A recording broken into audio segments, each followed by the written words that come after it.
नमस्कार किसान भाइयों, मानसून का सीज़न शुरू हो चुका है। इस समय गन्ने की बढ़वार बहुत तेज़ी से होती है। इस बार गन्ने की बढ़वार जितना तेज़ी से हो रही है उतनी ज़्यादा खतरा भी बढ़ रहा है, क्योंकि इस समय बारिश के साथ जो हवाएं चलती हैं वो हमारी फसल के लिए सबसे ज़्यादा नुकसानदेह होती हैं। क्योंकि बारिश होती है, बारिश से जो पौधे की जड़ें होती हैं, मिट्टी होती है, मुलायम हो जाती है, जड़ें कमज़ोर हो जाती हैं, हवा चलती है तो गिरने इत्यादि की समस्या बनी रहती है। जुलाई के महीने में अगर इस बार देखा जाए तो सबसे ज़्यादा बारिश के साथ हवाएं चल रही हैं। इसीलिए आपको गन्ने में इस समय कुछ ज़रूरी कार्य करने होते हैं।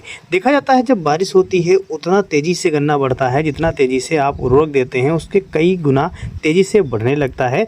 लगभग एक हफ्ते में 4 से 4.9 इंच तक ये बढ़ जाता है। 4 से 5 इंच तक आसानी से एक हफ्ते में ये गन्ना बढ़ता रहता है।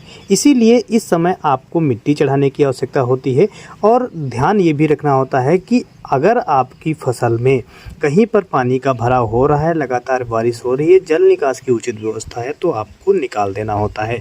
अगर बात करें मिट्टी चढ़ाने का जो सही समय होता है वो जुलाई का जो सप्ताह होता है, ये मिट्टी चढ़ाने का सही समय होता है। अगर आपको टाइम मिलता है तो मिट्टी का चढ़ाव ज़रूर करें, जड़ों का विकास होगा और जड़ें मजबूत होंगी, पौधा आसानी से नहीं गिरेगा।